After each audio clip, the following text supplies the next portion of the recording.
I have PCOS and here are the common symptoms I encountered before I consider consulting to a doctor. Hey birdies, it's PCOS Awareness Month and I want to share with you some of my experiences. Baka kasi some of you are experiencing these things pero hindi nabibigyan ng attention. So first is I have very oily face, that's why it's very prone to acne. And kadalasan yung tubo ng pimples or acne kapag hormonal imbalance ang dahilan ay banda rito. Kadalasan umaabot pa yan dito sa leeg ko. Next is weight gain. Mga times na nag-aaral pa ako, sobrang dami ko kumain pero hindi ako tumataba. Ngayon, same amount of food or less pa nga pero ang bilis kong mag-gain ng weight. So kailangan talaga sabayan ng exercise and healthy diet para ma-maintain ko yung weight na gusto ko. Next is irregular period. Very hassle yung wala kang hinihintay na specific date kung kailan ka magkakaroon. Pinakamatagal kong hindi nagkaroon ay 6 months and as babae, it's very alarming for me knowing na once a month dapat ang normal na dalaw. Kahit miss ka ng 2 to 3 months lang yan, it is not normal. Next is muscle cramps or pain. Yung feeling mo magkakaroon ka na talaga kasi same yung feeling ng sakit physically, masakit yung bewang, yung puson,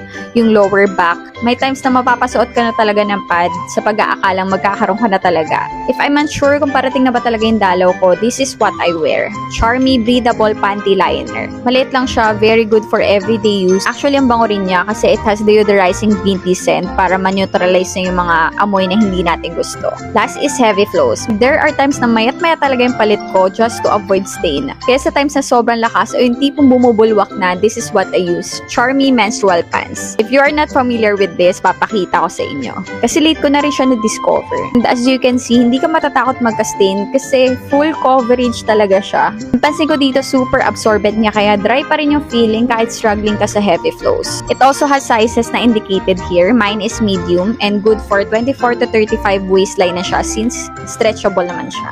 Ilan lang yan sa mga symptoms. So if you are experiencing these things, please consult a doctor. These are not normal, so hindi pwedeng mabaliwala. And may mga possible risk if napabayaan. As adults, we should take control of our health. We only have one body, so it is important to take care of it.